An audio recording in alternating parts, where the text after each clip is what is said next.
Hello student, स्वागत आहे तुमचं विक्रम अकॅडमीच्या युट्यूब चॅनलवर. आज आपण 12th स्टँडर्डचा इंग्लिश सब्जेक्ट शिकणार आहोत. आज आपल्याला पाहिजे पोएम 2.3 द इंचकेप रॉक. ठीक आहे. तर इंचकेप रॉक ही पोएम लिहिलेली आहे रॉबर्ट साऊदी यांनी. त्यांची ही इन्फॉर्मेशन दिलेली आहे. आपल्याला पोएम बद्दल माहिती करून घ्यायची आहे, म्हणून थीम काय आहे आपल्याला समजून घ्यायची आहे. The Inchcape Rock is a ballad.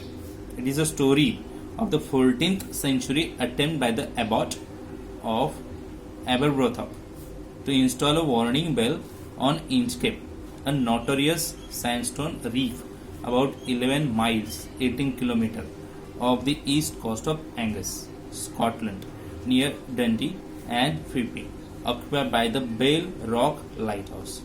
तर काय म्हटलेलं आहे ते बघा. तर इंचकेप हा एक मोठा असा खडकाचा भाग आहे, खडकाळ भाग, आणि तो खूप डेंजरस आहे.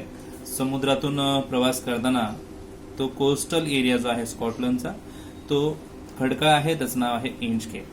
तिथे जहाजांना प्रवास करताना अडथळा होऊ नये, अपघात होऊ नये म्हणून तिथे वॉर्निंग बेल लावलेली आहे, जी लावली आहे एबॉट यांनी.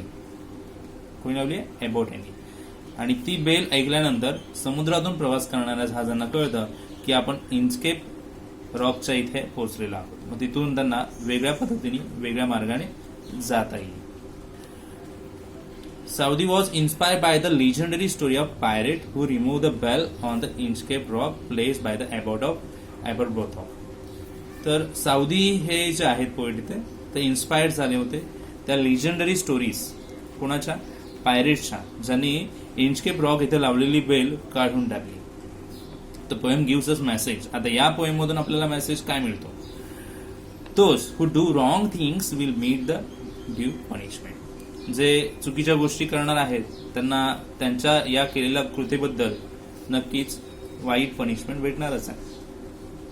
ओके, तर पाहूया आता पोएम मध्ये काय सांगितलेलं आहे इंचकेप रॉक या पोएम मध्ये. ओके, द इंचकेप रॉक, तर तुम्हाला कळलंच आहे, हे रॉक म्हणजे मोठा खडक आहे जो समुद्र किनारी आहे आणि हा खूप डेंजरस आहे. तिथून जहाजांना ट्रॅव्हल करताना काही अपघात होऊ नये म्हणून इंचकेप रॉकच्या इथे एक बेल लावलेली आहे आणि त्याच्या सभोवताली एक छोटीशी स्टोरी जी आहे ती आपल्याला इथे पाहायला मिळेल या कवितेमध्ये. चला तर पाहूया, सुरू करूया. No stir in the air, no stir in the sea, the ship was as still as she could be. Her sails from heaven received no motion, her keel was steady in the ocean. Okay, वारा वगैरे वाहताना दिसत नाहीये, समुद्र एकदम शांत आहे आणि त्या शांत समुद्रामध्ये जहाज सुद्धा शांतपणे उभा आहे. काहीही हालचाल होत नाहीये आणि समुद्र पूर्णपणे, त्या समुद्रामध्ये जहाज शांत आहे, स्टडी आहे. Without either sign or sound of their shock, the waves float over the Inchcape Rock. कोणत्याही प्रकारचं साऊंड न होता वेव्स ज्या आहेत त्या इंचकेप रॉकच्या इथे वाहत जात आहेत. सो लिटल दे रोज, सो लिटल दे फेल. जेवढ्या उंच उंच लाटा जात आहेत तेवढ्याच त्या परत खाली येत आहेत. They did not move the Inchcape bell, पण त्यांनी इंचकेप बेलला हलवलं नाही अजून, ते हलवू शकतही नाहीये. The abbot of Aberbrothock had placed that bell on the Inchcape Rock. Abbot यांनी, जे Aberbrothock इथले abbot होते, abbot इथे आणखीन अर्थ आपल्याला सांगितलेला आहेच. तर ते Abbey of Manxचे हेड होते, Abbey of Manxचे हेड होते. सो त्यांनी ही इंचकेप रॉकच्या इथे बेल लावली होती. On a boy in the storm it floated on and swung and over the waves it warning them.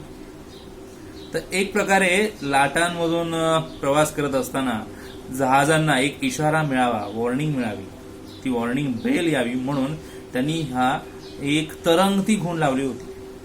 Boy एक म्हणजे फ्लोटिंग ऑब्जेक्ट असणार आहे, स्टॉर्म मध्ये सुद्धा ते कळून येणार जहाजांना समुद्रात प्रवास करताना. तर एक तरंगती खूण, फ्लोटिंग ऑब्जेक्ट तिथे ठेवला होता इंचकेप रॉकच्या इथे, हेच वॉर्निंग म्हणून. कोणी? एबॉट यांनी. इथे इमेज पाहूच शकता, इथे बेल कापली गेलेली आहे. ओके, आपल्याला पुढे स्टोरीमध्ये पाहायला मिळणार पण आहे. बघूया. तर अशा पद्धतीने ती बेल लावलेली होती इंचकेप रॉकच्या इथे. ओके, इंचकेप रॉक फक्त थोडासा पार्ट तो समुद्राच्या लाटेमध्ये कळून येत होता. When the rock was hid by the surge swell, the mariners heard the warning bell, and then they knew the perilous rock and blessed the abbot of Aberbrothock. जेव्हा लाटा खूप उंच उंच झालेल्या असतात आणि त्या उंच लाटांमध्ये तो संपूर्ण रॉक पाण्याच्या खाली गेलेला असतो, कळून येत नाही तो रॉक कुठे आहे, खडक कुठे आहे. The mariners heard the warning bell. अशा वेळेस जहाजातून प्रवास करणाऱ्या खलाशांना या घंटेचा आवाज ऐकायला येतो. And then they knew the perilous rock. आणि मग त्यांना कळतं की तो डेंजरस रॉक समोर आहे, पुढे आहे, आपल्याला दुसऱ्या मार्गाने जायला हवं. And bless the abbot of abbot. आणि आपल्याला या वाचवल्याबद्दल ते त्या अबॉटला ब्लेसिंग देतात. The sun in heaven was shining gay. All things were joyful on that day.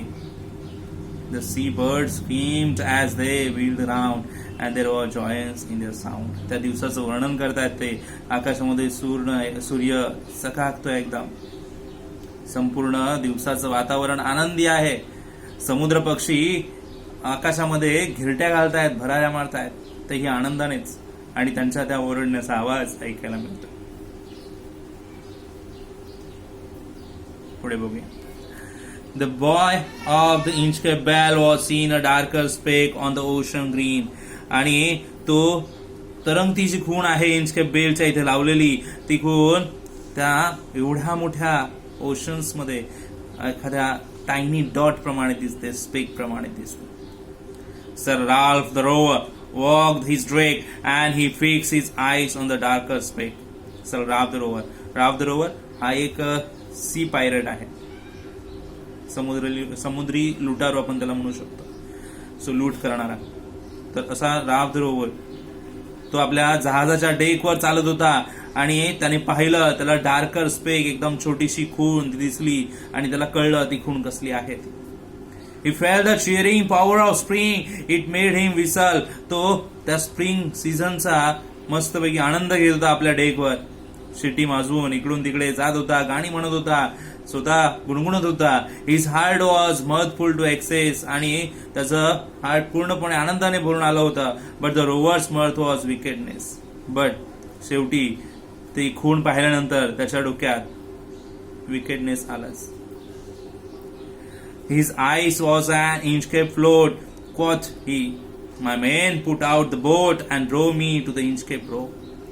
त्याचे संपूर्णपणे डोळे जे आहे, नजर जी आहे, इंचकेपच्या इथे स्थिरावली. आणि त्याने सांगितलं आपल्या माणसांना, आपली बोट घेऊन चला इंचकेप रॉकच्या इथे. I will plague the abbot of abbot. मी काय करणार, संपूर्णपणे त्या अबॉटनी लावलेली जी खूण आहे ती काढून टाकणार. The boat is lowered, the boatmen row, and to the Inchcape Rock they go. बोटमनला ऐकावं लागलं. त्यांनी बोट हळूहळू तिथे नेली इंचकेप रॉकच्या इथे. So Ralph went over from the boat and he cut the bell from the Inchcape Road. आणि जशी बोट त्या इंचकेप रॉकच्या इथे पोहोचली आहे त्यांनी ती बेल पूर्णपणे काढून टाकली, कापून टाकली.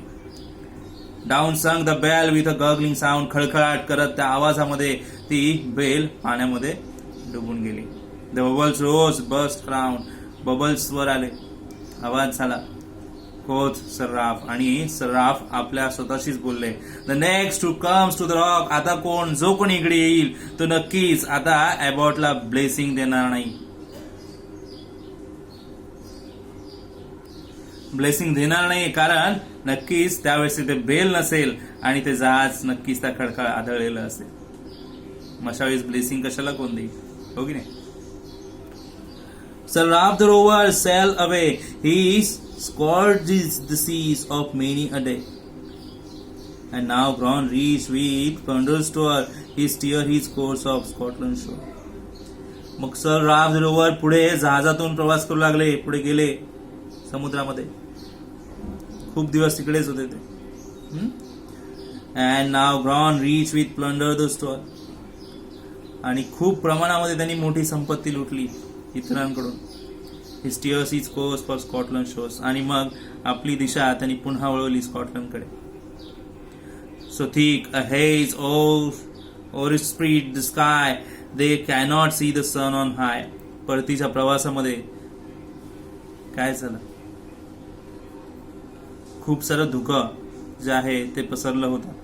त्यांना समोर काय आहे काय नाहीये काहीच दिसत नव्हतं. जहाजातून प्रवास करताना आजूबाजूला सर्व धुकंच धुकं होतं. वरती आकाशामधला सूर्यही कळून येत नव्हता. Wind had blown a gale or two as evening at hard tight away. वादळ सुद्धा सुटलं होतं, वादळी वारा सुटला होता आणि त्याच्यामध्ये त्यांचं जहाज कोणत्या दिशेला चाललंय, कुठे चाललंय काहीही समजून येत नव्हतं. On the deck the rover takes his stand, so dark it is they see no land. आणि रोवर डेकवर येऊन उभं राहिलं. खूप सारा अंधार आजूबाजूला दिसत होता.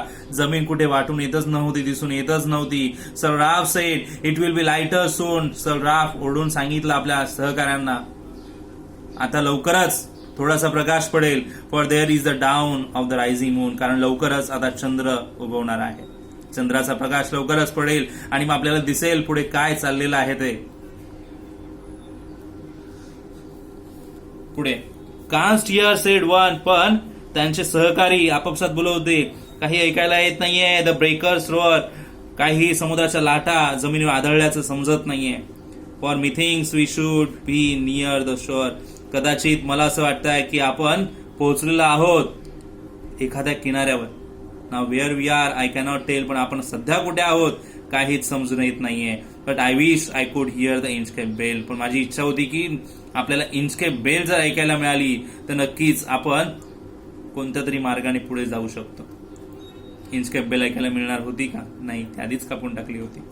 They hear no sound. त्यांना काही आवाज ऐकायला मिळेना. The swell is strong and though the wind had fallen they drift along. वारा एवढा जोराचा वाहत होता, त्यांना काहीही ऐकायला येत नव्हतं आणि त्या जोरावर, लाटांच्या जोरावर ते आणखीन पुढे वाहत जात होते. Till the vessel strike with a shivering shock. आणि जोरदार धडकेने त्यांना कळलं की जहाज नक्कीच कुठेतरी आदळलंय.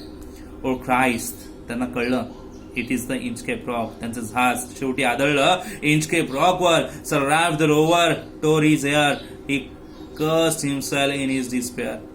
सर राफ द रोवरला समजलं आपली चूक, आपण काय केलंय. त्याने आपले केस पकडले, जोराने खेचले, स्वतःलाच तो शिव्या देऊ लागला. The waves rush in every side. सगळ्या बाजूनी जहाजामध्ये पाणी येऊ लागलं. The ship is sinking beneath the tide. आणि त्या लाटांच्या जोरावर जहाज समुद्रामध्ये डुबू लागला. But even his dying fear, one dreadful sound could the rover hear. पण असं असतानाही, डाईंग होत असतानाही त्याला ड्रेडफुल साऊंड ऐकायला मिळत होता रोवरला. Sound as if with the Inchcape bell. Sound तसाच होता, इंचकेप बेल सारखा रिंगिंग साऊंड होता. पण तो साऊंड त्याला कळलं की कुठून येत असावा. The devil below was ringing his knell. त्याच्या स्वागतासाठी तयार असणारे खाली डेव्हिल जे आहेत नरकातून ते रिंग वाजवत आहेत आणि त्याला बोलवतायत असं त्याला वाटत होतं. इथे ही पोएम संपलेली आहे, इंचकेप रॉक. तुम्हाला समजली की तुम्ही नक्कीच सांगू शकता. व्हिडिओ आवडला असेल तर लाईक करा, शेअर करा. चॅनल सबस्क्राईब केला नसेल तर नक्कीच करून ठेवा. असंच भेटूया आपण पुढच्या व्हिडिओमध्ये. तोपर्यंत गुड बाय, टेक केअर.